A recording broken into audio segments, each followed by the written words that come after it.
Happy Thursday, everyone. Welcome into Redacted. I'm Clayton Morris. I'm Natalie Morris. Well, we could have peace in the Middle East. If this holds, what will all of this look like? President Trump's historic peace agreement, possibly between Hamas and the Israelis. When Trump was tweeting about it, he seemed pretty, I guess the word is ebullient, right? Is like excited about it. Sure. Effusive. Effusive. Netanyahu's tweets, not so excited. So will this thing hold? It seems to be bombings that were happening right up until the last possible moment. Like, oh, we're going to have a peace agreement? Let me bomb some more people right before the peace agreement takes hold. So we will unpack all of that today. Plus some new bombshell revelations about the mainstream media and how they train young journalists to be pro-Israel. You're not supposed to do that. I don't know how any journalist out of journalism school would do this, but these are journalists, mainstream journalists from CNN, the New York Times, Bloomberg. They're doing this. You know, you're not supposed to accept so much as a stick of gum if you are a journalist from other sources without full disclosure. Right. So it's amazing that this happens. But it happens, and we're going to talk about how Van Jones is one of them, even though he called out propaganda. It's rich. All right, we'll talk about that. Plus, is this the trucker convoy 2.0? Remember Tamara Leash and Chris Barber, of course, who were just sentenced this week for their role in the convoy truckers up in Canada that said no to government tyranny. Well, updates on the ostrich farm, plus their sentencing this week. We're going to talk about all of that. And what does the future hold for Canada? It's obviously become a totalitarian state. Also, journalists managed to get behind the scenes and see what actually Lockheed Martin is hiding at their Skunkworks facility. What sort of advanced aerospace technologies is Lockheed testing that we don't know about, that the American people have no idea about? Are these secret black book projects? We're going to talk to the journalist who camped overnight near the Skunkworks, and we're going to talk about all of that in the show in just a moment. But first, I want to tell you about our friends over at Chapter, because millions of seniors are on the wrong Medicare plan. Most don't even know it. By the way, open enrollment starts, I don't know if you guys know this, I think it starts like this week. So a lot of people are going to be looking for new plans. Trump's DOJ recently sued 3 major Medicare brokers for allegedly claiming to be unbiased while secretly steering seniors one way or the other into plans with the biggest kickbacks. That's why we've partnered with Chapter, because Chapter doesn't work for the government or big insurance. It works for you. And they're free. They're free for our viewers. All you need to do is go to askchapter.org/redacted or call their 202 number, 202-655-5811 to speak with your trusted Medicare partner. See, here's what happens is they're the only advisors that compare every Medicare plan nationwide to find what's best for you. They'll even help if you're hit with wrongful medical bills.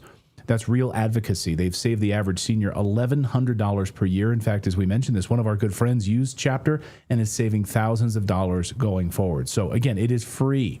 It is free. Go to askchapter.org/redacted today to get more information. Well, we finally have peace in Gaza, perhaps. President Trump declared that Hamas and Israel have agreed to the first phase of his peace plan. It's unclear if this final agreement includes all 21 points of his original proposal from last week. Here's Trump's Truth Social post about it. It says, I'm very proud to announce that Israel and Hamas have both signed off on the first phase of our peace plan. This means that all of the hostages will be released very soon, and Israel will withdraw their troops to an agreed-upon line as the first steps towards a strong, durable, everlasting peace. All parties will be treated fairly. This is a great day for the Arab and Muslim world, Israel, and all surrounding nations, and the United States of America. And we thank the mediators from Qatar, Egypt, and Turkey who worked with us to make this historic and unprecedented event happen. Blessed are the peacemakers.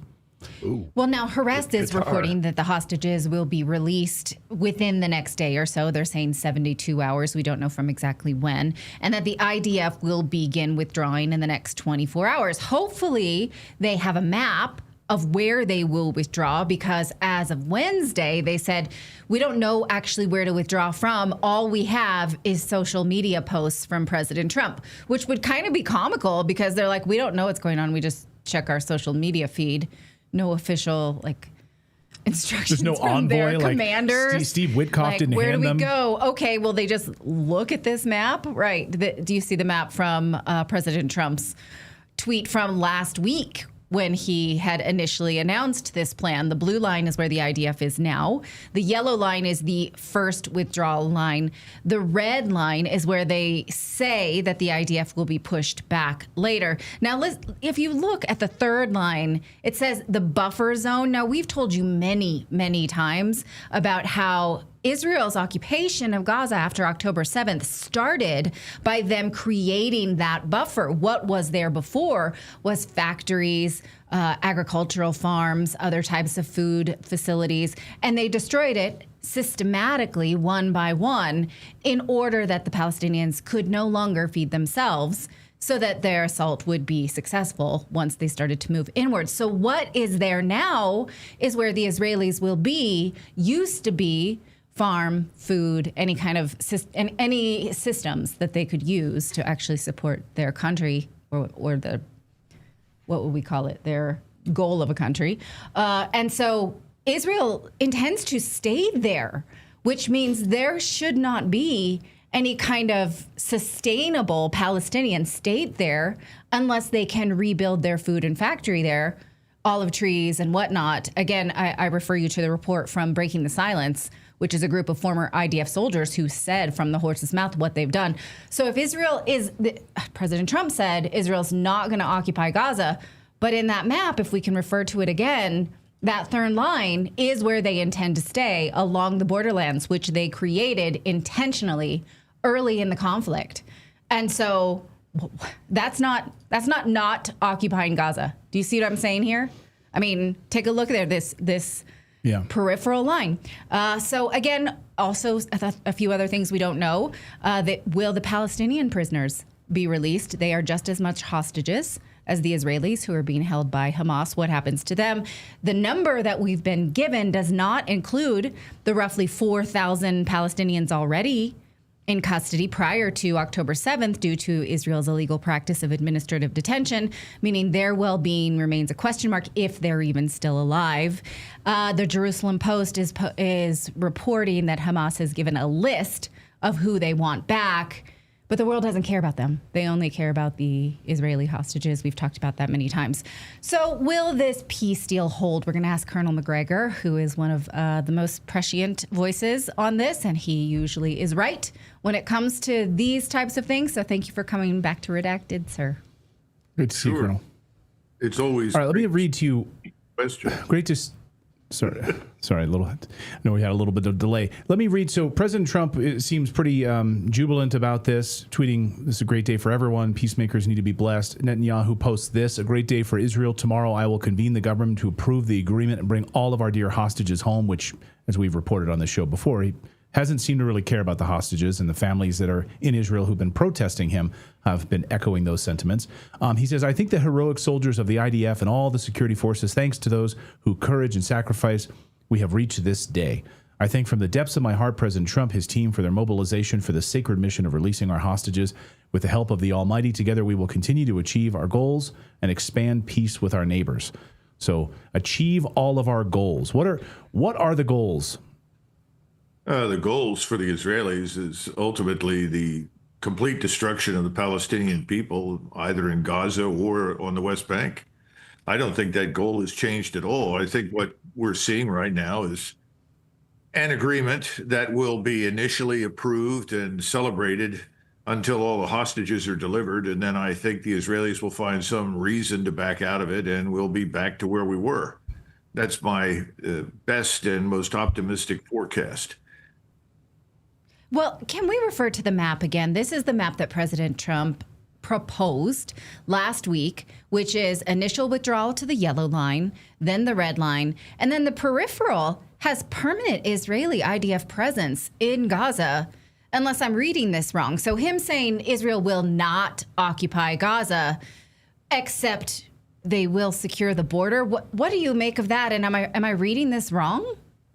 No, and I think this is to ensure that there is no Palestinian state. Remember, implicit in all of this is now a two-state solution. I've never believed that such a thing was really possible. I think these two are in a death grip and a fight to the death. So I see this as temporary. I think President Trump has really pushed hard And I give the president credit for getting this far, but I think it's not going to work.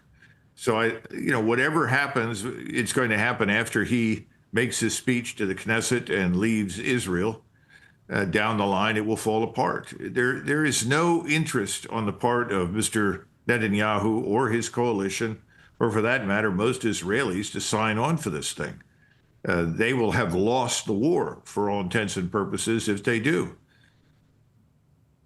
Netanyahu, of course, as we recounted yesterday on the show, prior to October 7th, hundreds of thousands of Israelis in the street demanding that he resign because of his corrupt government, because of his power grab with the judiciary. All of that was forgotten after October 7th, of course, but that sentiment still exists. And so I think it's been well reported that once these hostages are returned, and if there is to be an end to the war, would that ultimately mean the end of Netanyahu? And therefore, there's no chance that he's going to go along with this ultimately. Well, I think part of the reason for President Trump's visit is to strengthen Netanyahu. Let's not be confused here. The two men are linked in every sense of the word. And President Trump is not interested in seeing Netanyahu replaced by somebody else. This is the man he's doing business with. He's confident that Netanyahu can deliver for him.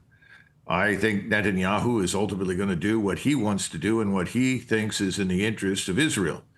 And again, I don't see how this agreement in any way, shape, or form does more than provide a temporary respite from the war.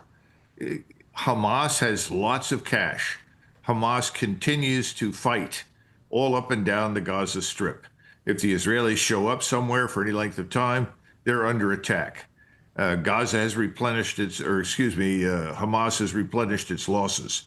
And the three parties, the Egyptians, the Turks, and I guess it's Jordan, I can't remember now, they're all He mentions the Qataris.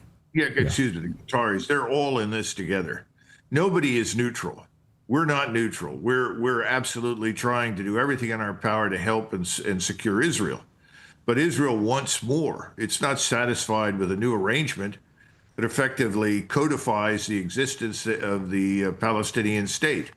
And if they sign on for this agreement and they live up to it, they're going to get a two-state solution, which is something they adamantly oppose.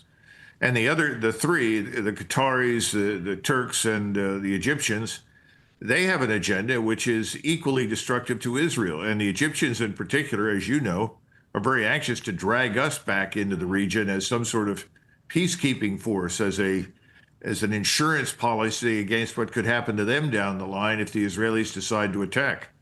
I just don't see this working. Somebody in our chat room, just thank you for the $4.99 super chat, says, I suspect that they want the Palestinians to give up their future and independence for a false or fake present-day peace. Netanyahu does not want peace. Do you agree or disagree with our viewer? Oh, I think that's absolutely right. Peace is the end, in his mind right now, potentially, of the Israeli state. This is the thing we've got to understand. Israel cannot coexist with a large Palestinian state consisting of the people on the West Bank and Gaza. It sees that as not just unacceptable, as impossible. They're not compatible. And I don't think there's anything that President Trump can do to change that. But I think he is going to welcome the opportunity to posture as the bringer of peace, to speak to the Knesset as their great friend and benefactor. That's fine. But it's not going to fundamentally change the truth or the facts on the ground. Well, every ceasefire has been violated by Israel, and you wouldn't know that if you followed the mainstream media. But now the talking points for the Zionist supporters will be, we signed the peace deal, we tried, we got the hostages back, but Hamas did X, so we had to keep going. Already I see that happening. I can see it happening on Twitter as if I'm looking at the Matrix in the future. Right. And so you're right. Right. And so what then will become of the Gaza Strip? Will it just be Israel eventually, and we're just spinning our wheels watching it happen? Condos and resorts and beachfront property. I wouldn't be quick to invest in that development project. I think there's going to be more war, and we don't know what that war will produce. Again, Iran is just over the horizon. The Iranians are arming to the teeth. They're prepared to be attacked. They harbor no illusions about Mr. Netanyahu and his regional aims. And they know that Iran's destruction is at the top of his agenda. You've got to balkanize Iran, you've got to deprive it of any means of really self-defense. It has to be completely emasculated. That's the goal. So how do you get there from here if at the same time you punt on the Palestinian state issue, which is effectively what they're going to do in this peace agreement? On the show, Colonel, you and I have talked about, and we've reported this many times, we've talked about the Greater Israel Project. One of our viewers, I guess, is surprised that we would talk about it. He said, you guys will never hear Redacted talk about the Greater Israel Project, which we've literally done interviews about. Yes, right here on the show. So this is all part of the Greater Israel Project. There will, if you have this Greater Israel Project, then this Gaza and Hamas, this is just a speed bump in the larger long-term play, is it not? Well, that was actually what the Israelis anticipated. They thought that Gaza would have been annihilated and effectively taken off the regional chessboard by now, but it hasn't. The staying power, the resilience of these people who are willing to die for the land that they live on has astonished everyone, including much of the world. I don't think most of us would have gone through what they have and stayed put. So that's screwed up their timetable. And remember, the Egyptians have seen the map, the Jordanians have, the Saudis, and the Turks, as well as the Lebanese. Everybody's looked at this, and they know that this involves a major expansion of Israel and its regional presence and power. Who wants to sign on for that? Nobody. Maybe the Israelis, but nobody else in the region wants it. Nobody else in the region supports it. So what do? Well, you've got a problem. You've got the United States of America, who is unconditionally signed on to support the Greater Israel Project. So they have to stand by until we become frustrated, lose patience, or we simply walk away from the problem. I mean, effectively, that's what Donald Trump has done with Ukraine after 3 years. He said, fine, I'm turning it over to you. I'll give you weapons in exchange for cash, but otherwise the war is your problem, and he's left. What if he does that down the line in the Middle East? He's frustrated because he couldn't achieve a peace agreement. Netanyahu is extraordinarily smart. He knows this. He can't let this drag on and drag on and drag on for fear that if he does, Israel could lose everything. Colonel, so just bottom line for us, do you think this peace agreement will hold for any length of time? What's your sense? It'll hold until Mr. Netanyahu decides that they're in a position to drop it, dump it. I can't forecast right now if that's 2 weeks, 5 weeks, 3 hours. I mean, the Israelis are well known for doing whatever they deem to be in their interest, regardless of what agreement is being made. So I don't think it will last. I don't think it will hold very long. But what does very long mean?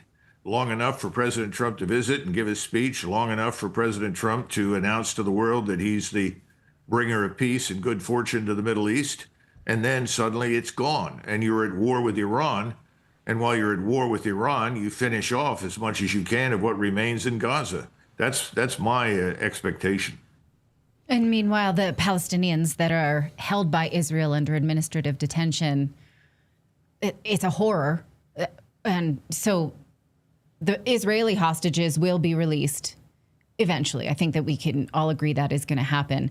The Palestinian hostages, it's just, is there any way to comfort ourselves that any of them will be released and safe? No, and these people are considered Amalek. They're considered to be animals, so they're treated as animals. How many of them will be released, I have no idea. What will the ratio be for 48 living hostages? Is that not the number right now? So multiply 48 times whatever number you want. It'll be some huge ratio so that you'll end up with a couple of thousand or more Palestinians being released, probably old men and boys, I would suspect. But it's not going to result in the release of 15,000 people. That's not going to happen. So, again, this is a gesture. And I'm not suggesting that President Trump, in his mind, is not serious. I think he probably is. All I'm saying is the reality is it's not going to work. And if you look back at Israeli behavior in the past, what's the easiest solution for them? You go to war with Iran to try and annihilate Iran. You bring us into the fight to try and finish the job for you. In the meantime, you also turn on the Gaza Strip and try to finish the job there, and then continue to move incrementally on the West Bank until finally, at some point in the distant future, everybody's gone. But that presumes that your war with Iran goes well. It assumes that no one else in the region will do anything. In other words, it assumes that the future will look like the past after the 12-day conflict. I'm not sure they can bet on that. Yeah. Colonel Douglas Macgregor, always great to see you. We're watching sort of dual stories play out here, the impending attack on Iran that's coming and this peace agreement, how long that will hold. Colonel, always great to see you. Thank you for your analysis. Good to see you as well. Bye-bye. Thanks, Colonel. Someone in the chat says, why are we listening to him? Because he's been right. Because he's got experience in military strategy, and he was right that Ukraine wouldn't win the war, that we'd still be here. He's been right all along. Yeah, he's batting 1,000. Unless you have like selective hearing, yeah. you know. But anyway, we got more news to get to here on your Thursday. We got a lot of news to get to coming up. We're going to talk about how the mainstream media is training journalists to look the other way about Israel. And yeah, we see it. We see it happening. It's amazing that all of these journalists are willing to sell their soul. We're going to talk about that. But first, we want to tell you about our friends over at IQBAR, because this episode is brought to you by our IQBAR, our exclusive snack and hydration sponsor. It is a better for you plant-based snack, high in protein, I didn't have one today, so that's why I can't speak. What's going on with your brain? I did have one yesterday for lunch, and I was on fire. Today, I'm a little empty because, yes, IQBAR is something we rely upon a lot in our house. I keep it with me at all times. Whenever any of my children is a little bit low on electrolytes, we can take an IQBAR or their drink mixes. I think I've shared with you that my son is a migraine sufferer, and I use these to boost his electrolytes, and he feels better immediately after he starts to have an aura because it's a great way to just keep on-the-go food with you, hydration and nutrition. The IQ Mix is a zero sugar drink that hydrates with electrolytes, improves moods, and boosts clarity. The IQ Joe is a jitter-free instant coffee packed with 200 milligrams of natural caffeine, and it comes in 4 different flavors that are better than any brewed coffee. The bars themselves are free of gluten, dairy, soy, GMOs, and artificial sweeteners, packed with clean, delicious ingredients that keep you healthy and physically fit. They have magnesium, lion's-made adaptogens, and more. They have various flavors. The kids like the chocolate mint. I like the nut flavor one. I'm not exactly sure what it's called at this point, but yeah, it's the nuttier one because I'm nutty, obviously. So head on over to your text messages and text Redacted to 64,000, and you will get 20% off plus free shipping. Again, just get your code and order it when you can. 64000 to get 20% off plus free shipping. They're offering our listeners this special deal. So text Redacted to 64,000. Check out IQBAR right now. All right. Well, veteran reporters from CNN and the New York Times are training up-and-coming journalists to be pro-Israel, and they get paid $4,000 for going through this journalistic training. Now, first of all, this is reported by Dropsite News. Journalists are not supposed to take money like this. When I was at NBC, even the pages could not accept a Starbucks coffee from any of the guests because those are the rules. It was drilled into us. Journalists don't take gifts. We don't take money.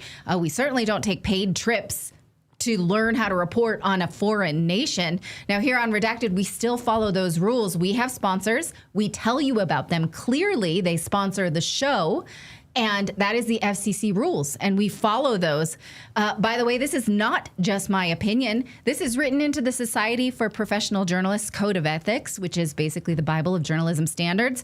Look at this in their section, Act Independently. It says journalists must refuse gifts, favors, free travel, and special treatment, and avoid these types of conflicts. This means you are not supposed to do this. So when CNN or the New York Times take part in a fellowship that pays reporters to learn how to cover Israel, that is a violation of this code. I don't see it in any other way.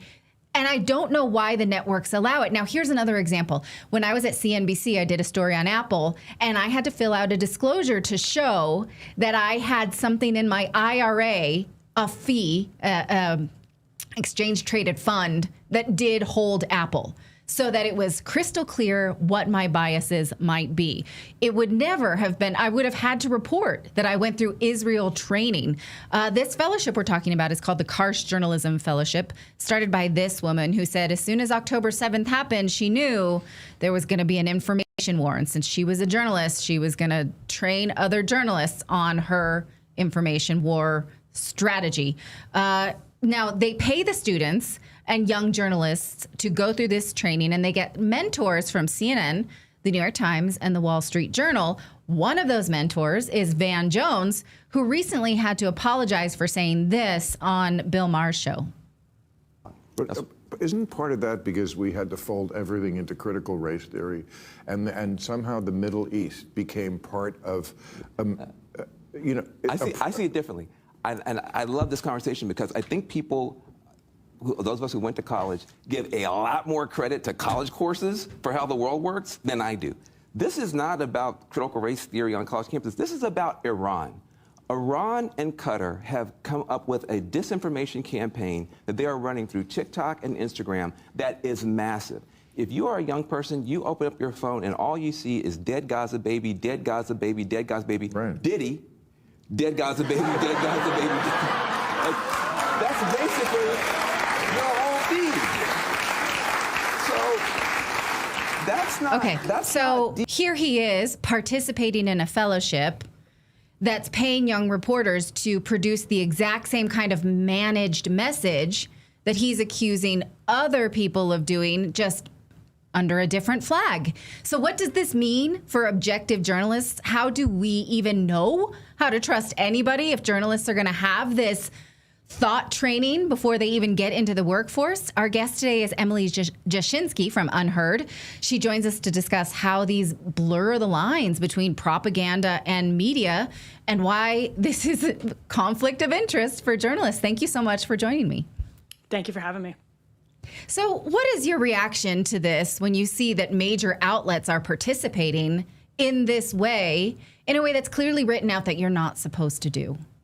It's interesting because Van Jones is, obviously someone who comes from left-wing activism, was briefly part of the Obama administration, and has sort of pretty clear opinions on all of these things. So I'll put him in a separate category for now. I still disagree with his lack of disclosure and all of that. But all of these outlets that are roped into this report, according to DropSite's excellent investigation, we are talking about outlets that actually do purport. They have this ambition of achieving neutrality. And that's insane. I mean, I couldn't believe actually the comment the New York Times gave to DropSite excusing their own journalists' participation in this fellowship by saying it doesn't violate their rules, when it very brazenly violates their exact rules for their own journalists. So with Van Jones, I mean, as an opinion journalist myself, I came out of like conservative nonprofit world. I still disclose every time I speak to a group on my own website because I just think it's helpful and useful for people to know. But that's basically all out the window when you look at these quiet propaganda campaigns that we never know about until some reporter gets their hand on the information. Right. And who was the foundation that the woman went to? It's the Jewish Federation. Now, it doesn't say whether or not the mentors get paid, but they are still involved in some kind of training of young minds. And so does this excuse that at all, whether they get paid or not? Right. No, and it's weird to act like this is anything other than a propaganda campaign. I mean, it's just laughable to act like this is anything other than a propaganda campaign. Their argument is they believe the truth is essentially the best form of propaganda. So they say they will only be trafficking in the truth and in the facts. They believe if they train up good journalists, then it'll just be better for Israel. Even if, they train up journalists who use West Bank in their copy instead of Judea and Samaria, they say that is still just for the good of Israel. And that's as obviously, I mean, that's obviously not why they're putting people through these fellowships. So I'm curious if this nonprofit takes any money from the Israeli government. I think that's a fairly important question, because oftentimes governments will use these nonprofits as pass-through entities, essentially, so they can separate themselves from where the money is going. There's a lot more to learn here. Something that just never ceases to amaze me is how far and wide the Zionist movement casts their net towards thought leaders. We saw recently that they're tracking Christians when they go to church on their phone, and they're tending the garden of the next generation to make sure that their support continues. And so how do we ever know, what is authentic if the tentacles are so deep and wide? It's really, it is genuinely frightening, because it's so hard to separate the fact from the fiction, especially when you don't fully know where the money is coming from and what sorts of programs people have gone through that may be calling their perception of what is like the neutral description of X, Y, or Z. And in this case, that's particularly difficult because, for example, there has not been journalistic access to Gaza. Western journalists have not been able to get into Gaza. And so when you go through a fellowship that, is very favorable to the Israeli government, I think we can at least say that. I think that's probably an understatement of what is happening at these fellowships. But if we just say that, every time you go to cover the story, you then, if you're a neutral reporter, just the facts, if you're just calling balls and strikes, then you're already preconditioned to see the Israeli government statements as more trustworthy than what you're hearing from anybody else. And they're a government. It's political. Of course, they're not always telling the truth. So that's a problem just like right out of the gate. And we continue to see revealed all of these conflicts of interests. You were speaking recently about Douglas Murray, who President Trump is promoting his book to sell you this idea that Israel is an extension of American democracy that we must protect. He, got his backside handed to him by Dave Smith on Joe Rogan's podcast, and that went poorly for his credibility. Now we find out that he was acting as a speechwriter for Israeli politicians. And so I guess I would ask you to ring in on that conflict and how obvious it was and how the rest of us should have had notice of that. Yeah, my colleague Ryan Grimm reported out this story over at DropSite, and honestly, I thought it was like very disappointing to learn. It's not entirely surprising, but in some sense, it's still, for example, The Atlantic, who was employing David Frum at the time, back in 2014, when both Frum and Douglas Murray, in their emails, we can see these were leaked emails, hacked emails that DropSite got its hands on. We can see them talking to the ambassador and offering advice on a speech, actually drafting the speech. And they were both journalists at the time, and so was Seth Mandel, and none of this was disclosed. In fact, David Frum actually, while they were going back and forth on the draft of the speech, asked to profile the ambassador for The Atlantic, which he did without any disclosure whatsoever. And The Atlantic did not return comment to DropSite, just like the New York Times did not return a comment request. And again, if this was a conservative, if this was Ted Cruz, or if this was Nigel Farage, or if in the case of the training program, it was some type of conservative movement group, whatever you want to say, these outlets would be losing their minds. These outlets would be apoplectic, and they would genuinely be coming down hard on the journalists. I think we all know that. The only reason it's not is that they're really, really afraid of picking this fight. But they were once, at least when I was working for mainstream journalism, this was a big no-no. They chased us to make sure of it. And in fact, when CBS replaced me, they had a spokesperson for a car company that did some of my tech reports. And she had to disclose, this woman, it was so-and-so who's also a spokesperson for whatever, because other people had a fit. You can't have a spokesperson doing this. I mean, I can give you a million examples like that. Like I said, at NBC, even the pages couldn't take Starbucks from someone who was a guest. How has this gone out the window now? I genuinely don't know. And I also, again, I want to emphasize, I don't think this is happening on a lot of other issue areas. I really don't. And I think, if you're David Frum and you were a speechwriter for George W. Bush, and you're Douglas Murray, you're obviously, these are two people who come from deeply ideological positions. And maybe, this is, again, just the best explanation that I can come up with. They were hired at their various publications with the knowledge, their employers had the knowledge that they were, willing to act as activists on behalf of this cause that, again, saying it charitably, they care very deeply about. David Frum is Jewish. And so, again, that's the charitable explanation here, is that the outlets say, we hired you knowing that you are basically an activist on behalf of this cause. But it's still, if you're a reader, you're just your average reader from where I'm from in Wisconsin, you hear this stuff and you're like, you got to be kidding me. Let me know so I can make up my own mind. Readers aren't dumb, and they need to stop being treated like they are.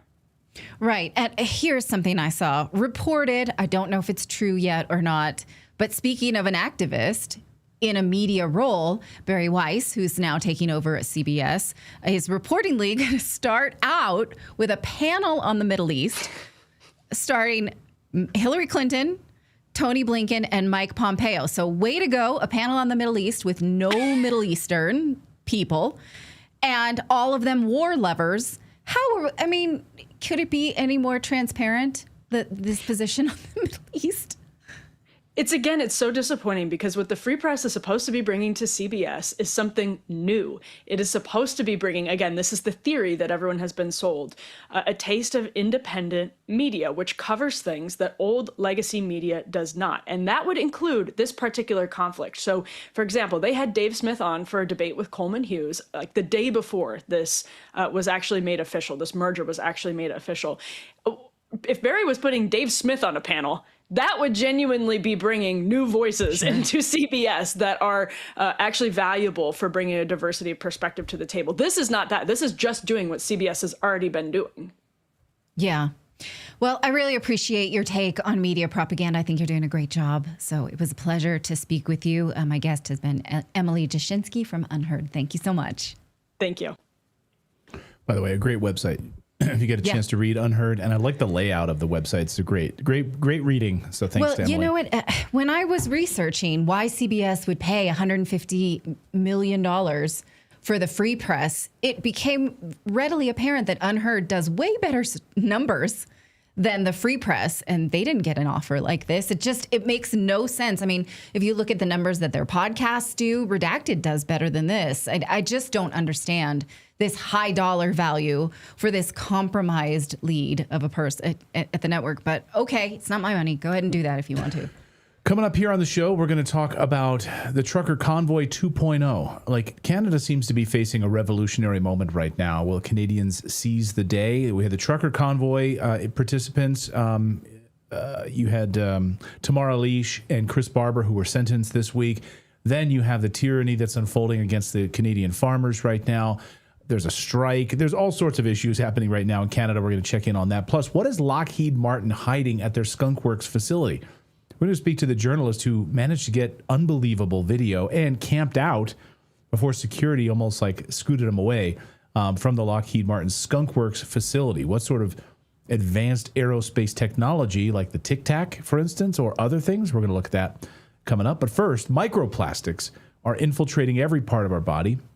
Scientists estimate we now consume a credit card's worth of plastic every single week. Delicious. Not. It's right through our food system, even our water, even the air we breathe. One study found that plastic particles in 100% of human lung samples. So nobody is safe from exposure. It gets worse. These plastics don't just sit in your body. They cross the gut lining, leach into your blood, and disrupt everything. They've been shown to alter gut bacteria, suppress your immune response, and increase your risk of neurodegenerative disease, metabolic disorders, and cancer. Some plastic toxins, like BPA and phthalates, mimic hormones and interfere with fertility and damage DNA. Even if you eat clean or avoid packaged foods, you're still being exposed. You can't opt out, but your gut can help you fight back. Kimchi 1 from from our friends at Brightcore Nutrition as a potential ally in this toxic world. Is packed with over 900 probiotic strains unique to kimchi, proven to break down BPA, helping you detox from the inside out. It doesn't just support digestion, it helps protect your cells, your brain, your hormones, and your future. Your body was never designed to handle plastic, but your gut was designed to protect you, and you have to give it the right tools. Right now, you can get 25% off if you use our code REDACTED at the link below. It's just mybrightcore.com/redacted. But an even better deal is if you call them. You call them, you'll get 50% off at 888-404-6312. And they'll also, I think, give you still that bottle of vitamin D3. You have to ask them about that. Kimchi 1 from Brightcore. Health starts in the gut. Our thanks to Brightcore for supporting our show. Okay, a bit of breaking news. A federal grand jury has indicted New York Attorney General Letitia James on one count of fraud. One count of fraud? Eastern District of Virginia from her mortgage fraud, her alleged mortgage fraud. I'm going to pop some popcorn for that one later. We don't have more details, but I had to bring that to you. We knew that was coming. Yeah, I just wanted to get your reaction there. Her like phony primary residence, phony primary residence. And listing also, her father as a spouse, I believe, is what she did in order to qualify for in-state for a primary mortgage. Adam Schiff probably will be next on this indictment list. You think that's your? Well, I mean, that's your bingo card. I think it's coming. Indictment bingo.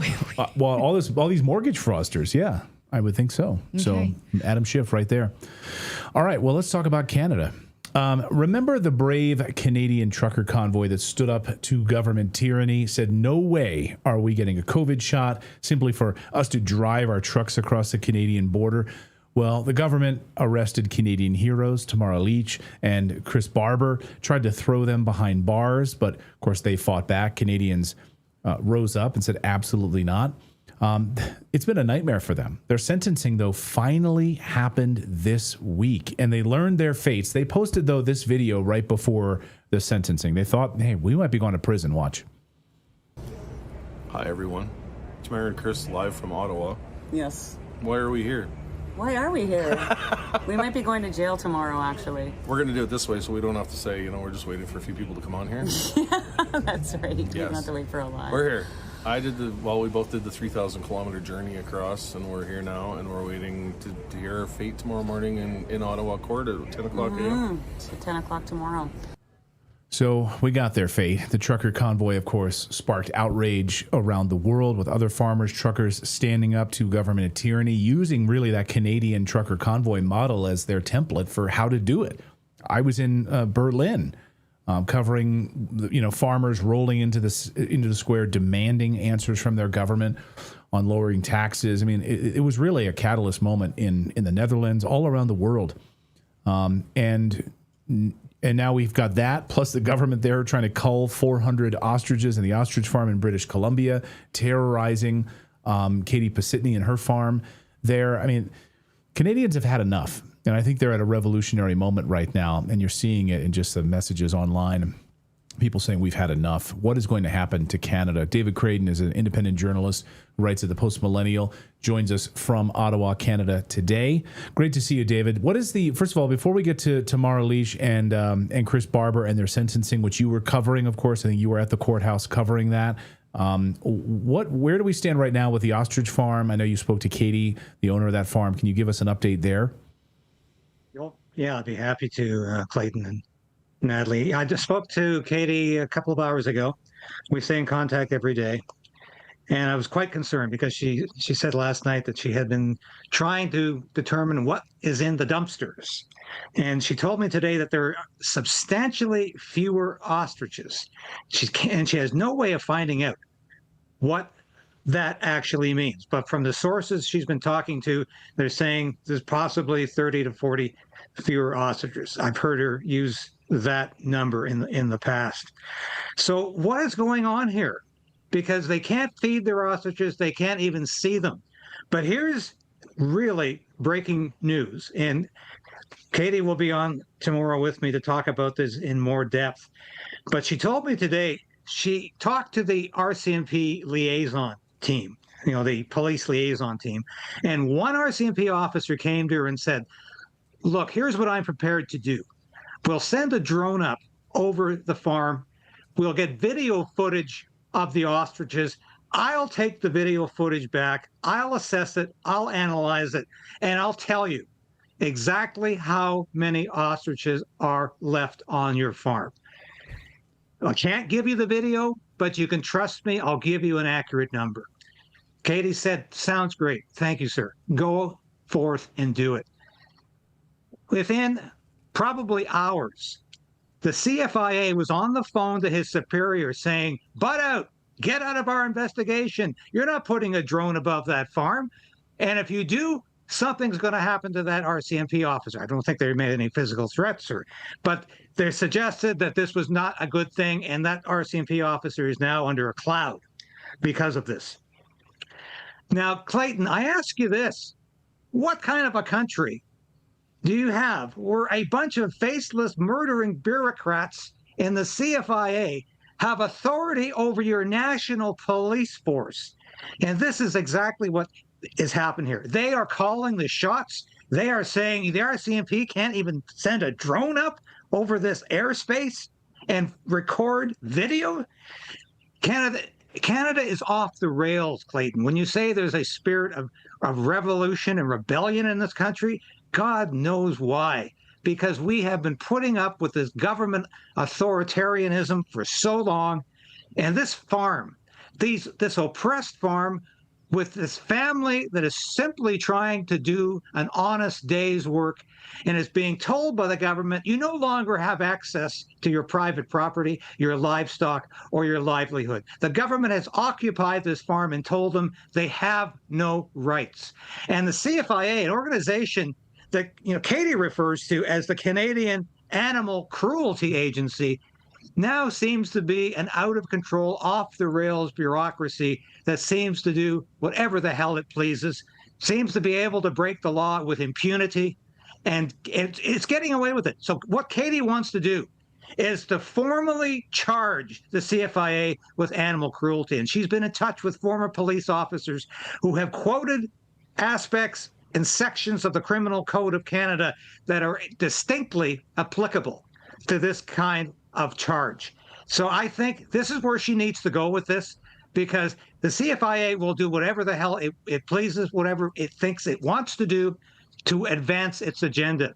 There was a report out this week that the Supreme Court decision on whether to hear this appeal could last for 3 months. Katie said to me today, I don't believe that for a minute. This is all about discouraging our supporters from staying on the farm, discouraging friendly media from reporting on this, from coming to the farm. I don't believe it's going to be 3 months.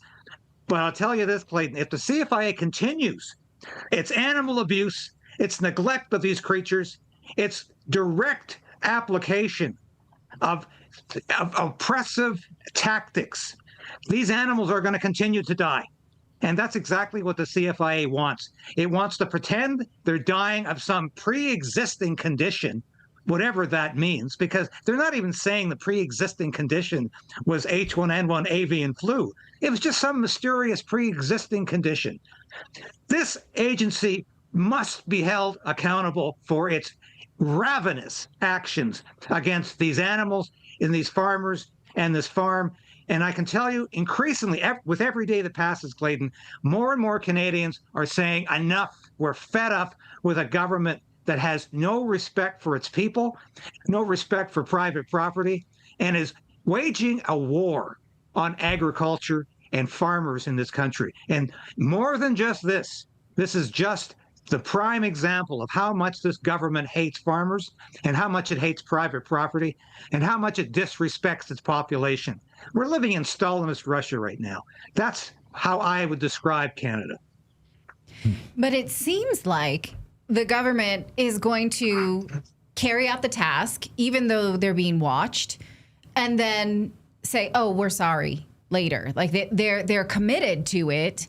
And is there case law that would support? Because in the United States, you can't really sue the U.S. government without their permission in most cases. Is there a way for her to do that? Because otherwise everybody would sue. Like, I paid my taxes and I didn't get the right. And so can she do that? Or clearly she's going to, if you go to Save Our Ostriches, I think it is, saveourostriches.com, I mean, they need a lot of financial support because they're being terrorized. Well, Katie has the goods on the CFIA. She has video footage that shows the CFIA not delivering electrolytes to the ostrich that died. This ostrich died from neglect. This ostrich died because the CFIA was given custody of these animals by the Supreme Court of Canada. What does custody mean? Well, if you're given custody of your children, you're expected to feed them and look after them. And that's what custody means in this case.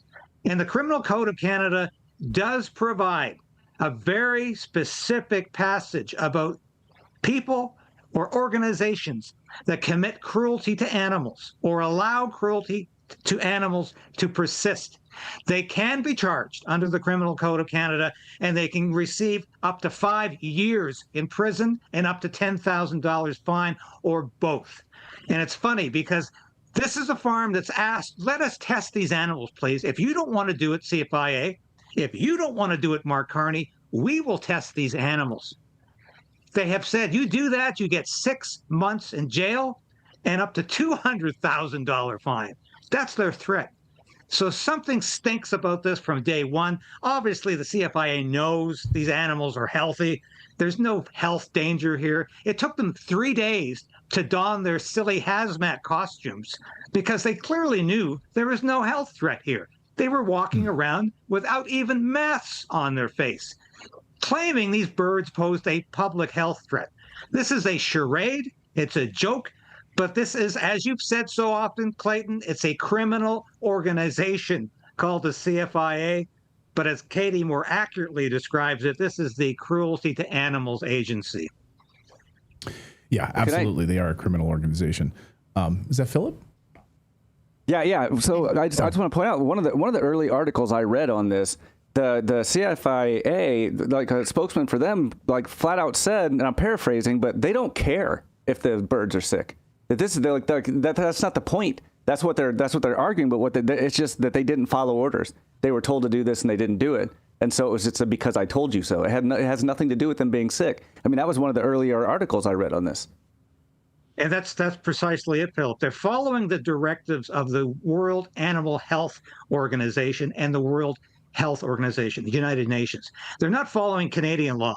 They're not even obeying the Canadian government. They're obeying these globalist, internationalist entities. They're following UN law, which is a stamp out policy, even if the birds are no longer sick. Well, we should have stamped them out 72 hours after the sickness erupted, but that doesn't matter. Even though it's been 8-9 months later, we're still going to stamp them out because the UN tells us to do that. That's one of the incredible anomalies of this situation, one of the incredible injustices of this situation, because these people aren't even following Canadian law. They're following UN dictates. Before we get you out of here, David, let's do an update here on Tamara Lich and Chris Barber. They were sentenced this week. I think they published that video thinking, man, we're probably going to go to jail. We don't know what's going to happen here. This has been a nightmare for them. Of course, the trucker convoy, they became really national heroes, I think, national symbols of freedom and what it means to stand up for liberty in your country. What is their fate? What will they have to deal with now for the next 18 months? Well, Chris Barber and Tamara Lich both received 12 months house arrest. Chris will also have a 6-month curfew. Tamara, a 3.5-month curfew. She got sort of time off for the time she's already served in prison, 74 days in custody. So the judge said, we'll give you some time off your curfew for that. Very emotional day, Clayton. A packed courthouse, standing room only, except of course there was no place for standing room. If you didn't have a seat, you weren't invited. 25% of the audience was media, independent and mainstream. 75% were supporters of Chris and Tamara. Very emotional day. I have been there since day one, and it's been 2 years and 1 month to the day that this trial began. I was there for probably 95% of these hearings. And very emotional day. When the judge read the sentencing for Chris, she called a break. And we all knew, of course, that Tamara would probably get about the same thing or maybe even less. The judge left to go to her chambers. Everybody stayed seated, very, very quiet. As soon as the judge left the room, everybody in that room, except some of the media, stood up and applauded and looked over at Chris, who was very, very emotional about this. And a lot of people have been saying, it's a grievous sentence. He shouldn't have got anything. It should have been an absolute discharge. Of course it should have been. Should this charge have ever been levied? No. Should this trial have ever occurred? Absolutely not. Should they have been found guilty? Absolutely not again. But I'm telling you this, Clayton and Natalie, if it hadn't been for organizations like yours, for media outlets like yours, and I'll take a lot of credit myself. I wrote about 40 stories about this. I don't know how many broadcasts I did on my own station and other people's channels to talk about this. This could have been worse, because we cannot trust this government, this liberal government, not to interfere in the judicial process. We cannot trust this liberal government, this Marxist carny government, to do the right thing, or for that matter, the provincial government of Doug Ford in Ontario, which actually was the one responsible for these charges. This was a provincial court. This is a provincial offense that they were charged under. So I'm standing up today and I'm saying, thank God there were enough honest, credible journalists out there who covered this story in a way that said, this is a political show trial, and it's been that way from day one. They put these two people on trial because they simply disagreed with the COVID narrative. And we know now that Pfizer and Moderna knew about the danger of this vaccine. Naomi Wolf has edited the Pfizer papers. I talked to Naomi on my own show recently. This is conclusive. They knew the dangers here. So my question, when one reporter asked Tamara Leach's lawyer, Lawrence Greenspan, is Tamara remorseful? And he said, absolutely not. She pled not guilty. And she told me, I'm not going to express remorse. And I said to Lawrence, I had the next question. I said, Lawrence, did Tamara save lives? And he looked at me right in the eye and he said, yeah, she probably did. She probably did. Obviously, he can't pull out a number from his magic bag. But he said, I'll tell you this. Her actions, her protests touched the lives of tens, hundreds of thousands of people. And I wrote the next day, Chris and Tamara probably saved hundreds of thousands of lives, because even though the Emergencies Act brought the full force of the state and the police down on their heads, after the Freedom Convoy protest, the laws, the mandates, the lockdowns began to recede in Canada. And a person contacted me today in response to an article I wrote entitled, Did Chris and Tamara Save Lives? She said, they saved my life. I was going to commit suicide until the mandates and the lockdowns receded. So I don't know how many lives they saved. How many people said, I'm not going to get the jab now, I don't have to? Because I've lost 2 family members because of the COVID jab. And I tell you, a lot of other people I know have too. But I think a lot of lives were saved because of the protests and the courage and the determination and the pushback from Chris Barber and Tamara Leach. I'm proud to call them my friends after 2 years of going to this trial, and I will continue to correspond with them and to support whatever they do, because these are great Canadians. These are icons of Canadian heroism. And as you said, Clayton, they defined the anti-vax, the anti-COVID mandate protest, and they've defined how grassroots people, truckers, blue-collar workers, ordinary Canadians, and ordinary people around the world can rise up and tell their government to shove it. We are pushing back, we're fighting back, and we won't take it anymore. David Creighton, well said. I don't need to say anything else. I don't need to jump in with my 2 cents. Well said, my friend. Yeah, and we're excited. We'd love to get to Tamara on the show. I wanted all of this to sort of die down where she could come here on Redacted, and Chris as well, and be able to tell their story when they're finally away from the media circus for a little while. David, great to see you, my friend. Thanks so much as always. Thank you both, and we'll see you soon. Thanks, David. Very good. Well, coming up, we're going to talk about what is Lockheed Martin hiding.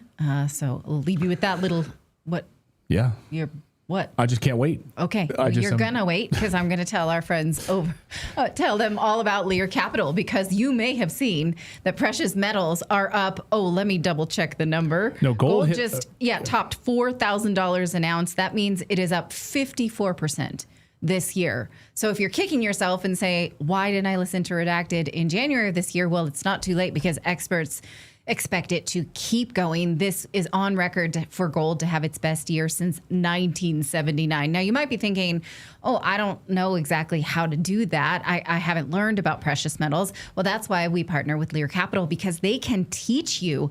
Right now, if you go to learredacted.com, you can get all of the information and get someone to contact you personally. It's not just a self-study guide, although they have that too. Although we usually recommend that you call the number, because they can help you learn to invest in precious metals, either to have it in your house, to buy small shares of it, to buy it in an IRA or some kind of retirement account. There is really a buffet of options to choose from. They can teach you how to invest not just in gold, but in silver as well. They have study guides, investor guides. It's a free guide, but also they'll stay on the phone with you until you are satisfied asking your questions and point you in the right direction. So we can't recommend enough, because of course the U.S. is on a dangerous path.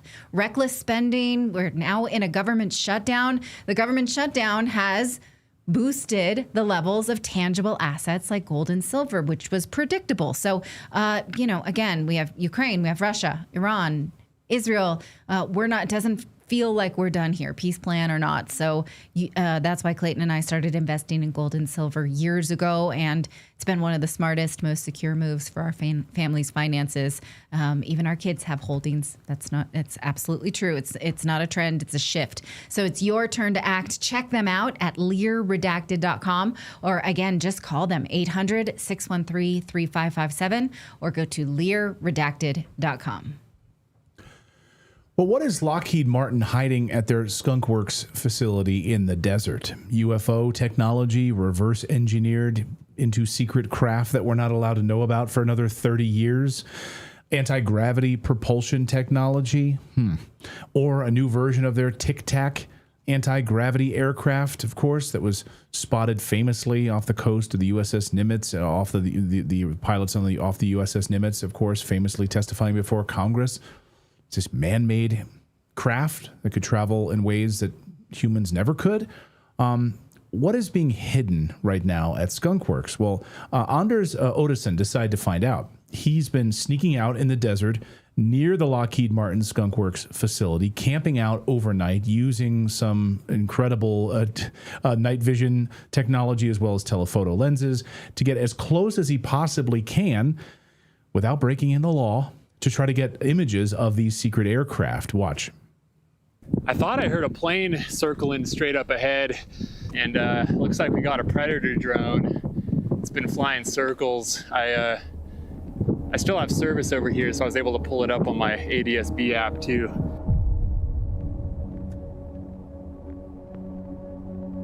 Yeah, they're tracking him there, or something. Who knows exactly what they're doing with that craft above his head. Maybe just testing out all sorts of new technologies. Well, Anders joins us now to talk about his experience there. And I watched your videos and just been fascinated about this. So, sometimes people do like clickbaity stuff, not you. Like, you camped out trying to get answers at what's going on at Skunkworks. So thank you so much for joining us here on the show. I was excited to talk with you. Yeah, thanks so much for having me, Clayton. I really appreciate you having me on. My pleasure. So what was the impetus for you to first start seeing and getting as close as you could to Skunkworks? What rumors had you heard over the years that you wanted answers to? Well, I guess going back, I've always kind of been fascinated with the idea or the concept that elements within the military or military industrial complex are like 30 to 50 years ahead of the regular public technology-wise. So that's kind of what started my channel, is I really wanted to go out to these sites. You have Area 51, but you also have places like this Lockheed site that are run by private contractors where a lot of this new technology is developed. So I wanted to, I'd seen official press releases from Lockheed of this place, but I had never actually seen somebody go on the ground and just film stuff that happens, whether it's in the day or the night, and just kind of record and see what they can find out there. So I kind of wanted to do that. And This was my second trip out there, actually. I did another one back, and I think it was either February or March of this year. And I brought my night vision gear with me. I brought a really long telephoto lens, and I basically just went up into the hills, all on public land, and recorded whatever I could capture. So on the screen here, Philip, if you could leave this up here, this is some of the night vision stuff that you were capturing. And we didn't know until the daytime when you woke up the next day what we were looking at. This weird, I guess you would call you call it a pylon. You call it a pylon with something on top of it, which looks like some sort of a craft. It was so let me shocking. kind of break down, so we have the pylon, which what this is for is what's called radar cross-section measurement. So this facility out in the desert, it's called the Helendale Radar Cross-Section Facility, and they constructed this pylon to have a very low, almost invisible radar signature, which aids them in their measurement, because what they're trying to do is they're testing these advanced aircraft and seeing how stealthy they are, seeing how they show up on radar. So what we're looking at here is the night vision footage was, I think, it was definitely a different airframe than what we're looking at in the daytime. The one we're looking at here, it could be, it's really hard to say. I'm not Lockheed Martin, so I'm not entirely sure, but it is some sort of a fuselage, I believe. It could be a model specifically to test like a new stealth material, or it could be like a fuselage with the wings removed of, say, a new drone. Lockheed Martin did recently announce the new Vectis drone. I don't think that's what this is, but it could be something similar. It could just be an airframe designed to test a new particular technology. There's quite a few possibilities. And what's crazy is you saw this giant pylon like coming out of the ground and then going back into the ground with the aircraft like attached to it. And I was racking my brain. I was talking to a couple of my UFO buddies that we commiserate from time to time about different stories and things. And I'm just curious why this pylon comes out from underneath the ground, from their facility underground, and then sticks straight up in the air. Like, what's the point? Is there some sort of an aerodynamic test point for it? Because you would think you would do that in your facilities underground. I just don't understand why they're sticking this thing up in the air. Well, I've honestly kind of been fascinated with the way this facility has been constructed. So it has this massive 200-foot deep underground chamber that the pylon is actually stored in, and it does allow them to really quickly extend and retract the aircraft. So they actually store the aircraft underground. But for a lot of the measurement, I'm not the best at scientifically explaining it, but for the radar measurement that they blast the airframe with, it does have to be at least partially above ground. There are some indoor facilities now that do this, but this one, it was built during the Cold War. They kind of designed it to be able to quickly hide it from Soviet spy satellites, which is why it retracts below ground like it does. So when you've been out there at nighttime, maybe we can play some of the nighttime footage as well. Have you, in the times that you've been there, have you witnessed anything in the air that you just think, wow, if Americans could see this type of technology or the speed with which these things move, they would be shocked? What have you seen while you've been there? Well, at the Skunkworks facility in particular, I haven't seen anything flying except the drones, like the Reaper drone. I did see, the first time I was out there, a kind of interesting looking drone that was more angular shaped. It wasn't a Reaper. I'm not sure what it was, but it was, it was flying in circles above me, kind of like the Reaper was in this video. When I've been out more towards Nevada, like towards Area 51, when I've been looking through my night vision scope, I can sometimes see some things moving really high altitude that are pretty strange. Like, for example, you'll see something that looks like a satellite. It's moving consistent speed and consistent direction, but then all of a sudden it'll quickly change directions and suddenly it doesn't look like a satellite anymore. So there certainly are things flying around that I think the American public should know about, and we don't. So yeah, that was, to be honest with you, hand to the heavens. That's when I witnessed my first UFO that I ever saw. Looking up into the night sky. Natalie and I both saw it because we were both looking. We were checking with each other, like, wait, are we seeing this? And way up there, and just started moving in an unbelievable speed in a box pattern, way up in the sky, just right across the sky, up, then just back down, like traveling in enormous speeds. I figured I'd share that. That's awesome. I truly believe if anyone who spends enough time looking up at the sky, you're eventually going to notice something unusual because it's up there. So. Maybe we can show some of the footage of here. The security trucks. So maybe you can explain like where you are on these mountains here, because we know at Area 51 they have all sorts of ground sensors that if you get near any of the gates, I know from different reporters who've tried to get close, like the sensitivity. I mean, even if it's like they know if it's like a gecko or a prairie dog is moving out there with these ground sensors. So. Maybe you can talk about some of the security precautions that Lockheed has around this facility. And where exactly is this facility located? Yeah, so this is, like I said, it's called the Helendale Radar Cross-Section Facility. It's technically located in Helendale, California, which is like a really small, unincorporated part of rural LA County. So it's out in the Mojave Desert. It's pretty remote. You'll have a few houses kind of scattered around out there, but it's far enough from LA to where you're not getting a whole lot of prying eyes on it out there, except people like me. But you got as far as security, they do have they're marked with Lockheed Martin security on the side of the pickups. They drive around the perimeter. I do notice if you drive by the gates or basically anywhere along the fence line, they come out really quick, even if you don't have a direct line of sight to the guard shack. So I do think there is some kind of a road sensor system they have going on, because as you say, at Area 51, they operate those. And I know these kinds of facilities are just as sophisticated, really. I did have some sort of there was a black pickup that came out and was kind of looking at me. I don't know. I think he may have been getting my plates, or some people theorize they may have been like capturing packets from my cell phone. You know, who knows? But they basically just kind of parked in the road next to me for maybe 20 minutes and were just kind of watching me. So I don't know exactly what to make of that, but it was interesting. So, I mean, not to get in the full realm of speculation, but I think I'll just have a little fun here. What do you think? I like that. Yeah. Do you think that there's any advanced off-world technology being held and analyzed, rebuilt, reverse engineered at the Skunkworks facility? My personal opinion is that probably yes. Now, we're definitely in the realm of speculation. I don't have any direct evidence of that, but I think there's enough credible testimony out there that would suggest that Lockheed Martin is probably one of the companies that would be involved in this. You know, they're the largest U.S. military defense contractor. They're the largest defense contractor in the world. So if it is true that the U.S. government has reverse engineered technology, I would certainly think Lockheed Martin would be one of the companies involved. And I think there's enough whistleblower testimony. You know, you have David Grush, you have Dylan Borland, who just came out.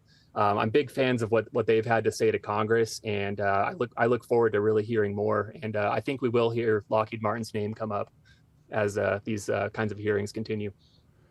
You know, not to tell tales out of school, but I'm sure once your videos hit and they became, they're pretty big, have you heard from any whistleblowers, or you can just shake your head or just wink from any Lockheed Martin individuals who are like wanted to fill you in on some of the stuff that they know about at Lockheed at Skunkworks? I haven't had anyone reach out, unfortunately, to fill me in. I think it is so compartmentalized and so secretive that people reaching out like that would be taking a pretty considerable risk. I did get a private message from somebody who said they worked for Skunkworks after I published my first video, but they were more just kind of asking like where and when I filmed it, which I don't really know quite what they were getting at with it, if it was like, probing for security reasons or what, but it didn't seem hostile or anything like that. But that was the only message I got directly from a Skunkworks employee. I've had a few high profile people that were either former Air Force test pilots or former civilian employees at some of these kinds of places, like follow me on Instagram and Twitter. So I am hoping that, some of these people are going to start reaching out to me, because I would love to pick their brain and hear what they have to say. Well, I love the videos. I love what you're doing over at Uncanny Expeditions on YouTube. Give them a follow if you're into this sort of thing, like I am. I think you would really find it fascinating. Check out the series that Anders has done here on the Skunkworks facility. His most recent one was just published about 7 days ago, and that's where we got some of this remarkable footage. Before I let you go, like we're seeing this, I just want to keep talking to you. But this flatbed truck with this, airframe that's on it, you watch this truck kind of going back and forth here. What And what's remarkable is this truck goes underground. Like, this thing is huge. This underground facility must be massive. Yeah, there's so many theories about this Hellendale facility. It's definitely kind of a cornerstone in UFO UAP lore because it has such a large underground component to it. So the pylon that comes up from the facility, it's 200 feet tall, and the facility is 200 feet deep. So you could really hide a lot of things down there. And there's all kinds of speculation out there that there's underground tunnels connecting this to other facilities in the area, Area 51, Edwards Air Force Base.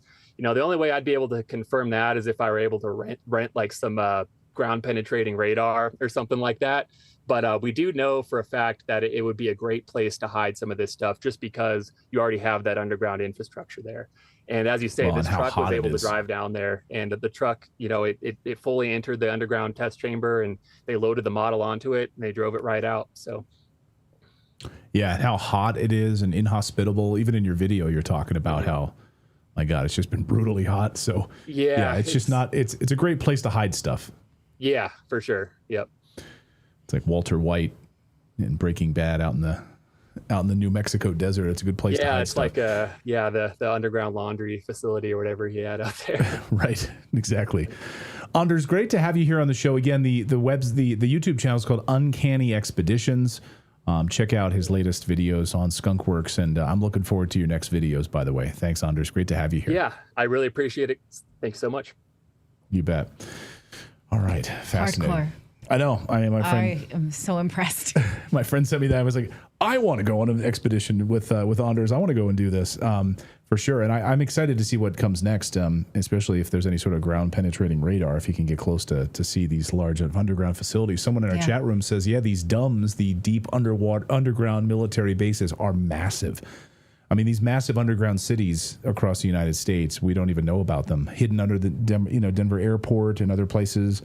So yeah, interesting. All right. Awesome. All right. Well, we'll take some of your super chats here in a second. We will indeed. But first, I want to tell you about our friends over at crypto.com, because cryptocurrency is on fire. I don't know if you saw Bitcoin, $125,000 now for a Bitcoin. And here's huge news. Trump Media just signed a massive $6.4 billion deal with Yorkville Acquisition Group and Crypto.com, the crypto platform trusted by millions of users worldwide.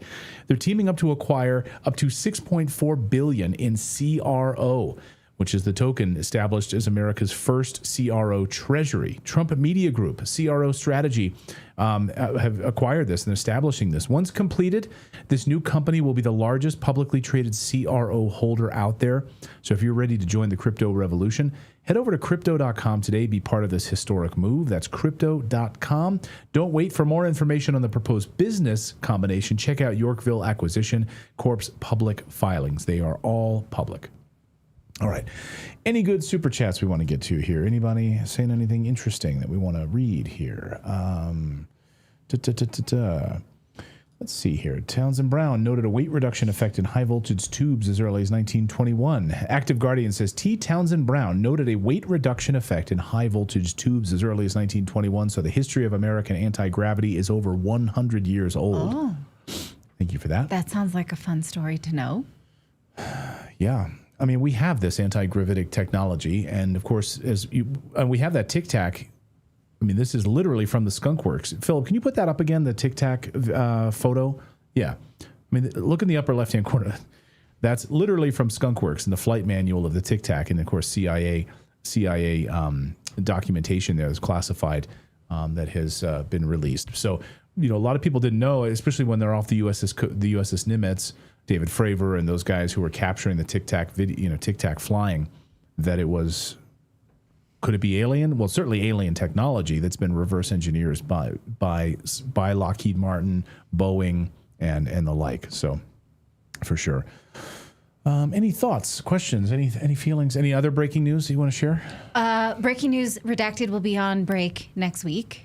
I think we should say that. Okay. That's breaking. Yeah. Yeah, we won't have a live show next week. We'll be off. But we have so many things that we filmed for you, so I hope you'll come to the channel. One I'm excited for you all to see with Dr. Ellie Phillips to talk about whether or not you need to get cavities replaced. Is that a whole scheme? Turns out there is a whole scheme behind you getting implants. So you're going to want to know this because if you have cavities or if you've ever been to the dentist and they continue to medicalize your mouth, which 96% of us do, you're going to want to know this information. I'm super excited for you and to know she's about just it. Her book delightful. She's delightful. Yeah. Her book is Kiss Your Dentist Goodbye. I'm slightly obsessed with her. She lets me text her now, and I try not to stalk her. Don't abuse it. I know. I'm really trying Don't not abuse to. it. Also, we've got a big story on Kurt Cobain's murder. You might have thought that he committed suicide. Nothing could be further from the truth. We have this big bombshell of a story coming up next week here on the show, which we are going to reveal to you. I haven't seen that one yet. No, and you need to watch it because it's, I would say, jaw-dropping. Yeah. So we'll have that as well. We've also got, what else do we have, Philip? We've got a couple of really big stories coming up here. There's someone we have coming up who has a homeopathic remedy to get the spike detoxed out of anyone who received the COVID vaccine. You're going to want to know about this coming up, clinical trials. Also, what else do we have? Oh, we've a couple of big interviews, but one of which is, what's that? Well, so one of them secret. One of them is secret, and I can't say anything about it, and I don't mean to be like, oh, it's secret. No, seriously, it is secret on purpose because something big is coming, and we are going to release the interview concurrent with something big happening because we know it's about to happen, and we're going to release that interview as soon as it happens. And that's a tease. We will make sure you know it. It's big. It's very big. Yeah, but just to be clear, it's not illegal. So it's not we're not like doing something illegal. Yeah, just to clarify. No. It's not the Justin Bieber story, right? I don't know about that. No, it has to do with deep state stuff. What is the Justin Bieber story? He posted pictures of kids. Oh, I was just being facetious. All right, yeah, I don't know what that is. There is no Justin Bieber story anymore. Yeah. And some pretty incredible stories we've got. We'll have all of that for you. But we're going to be off next week for a few days. No live show next week, but we'll have all that great content for you to be sure. So thank you guys so much for being here, being a part of our great community. We really appreciate it. Thanks for subscribing. It's free to subscribe. It's free to be a part of our community. We really appreciate it. And also someone in the chat says, another vacation. I just want to let you know that the type of work that we do, we have to give our brains a lot of space from it or else we will get too dark. And also we do a lot of study on these breaks as well. We read a lot of books and make sure that we're, current with, so we won't let you down. We do need to take these types of breaks. I don't want to justify, but you should never justify taking a few days off. Right. Yeah. Our kids are off this week. And so it helps us a lot to not work while they're home because that's too anxiety. Yeah. No, when the kids are on break, that's an opportunity for us as a family to just spend some time together. So, and do whatever we want to do. Take a road trip or something. So, and we study very hard to deserve you. So if you will allow us this, and please come back. We'll be back on October 20th, which incidentally is our wedding anniversary. When we come back on the 20th, it will be the day that we'll have been married for 115 years. Yeah. Best 115 years of her life. Minus 100. It will actually be our 15th anniversary. So come back on Monday the 20th. We'll be here. She was a lonely idiot till she met this great guy. Yep. Hey, go Phillies. Starts in 8 minutes. And so I'm going to enjoy seeing if they can actually beat the Dodgers. Okay. So I'm going to enjoy a little baseball. Duck the Fodgers, I say, because I'm a Giants fan. Always duck the Fodgers. Go Phillies. All right, guys. Have a great afternoon, everyone. Thank you guys so much for dialing us up, and we'll see you real soon.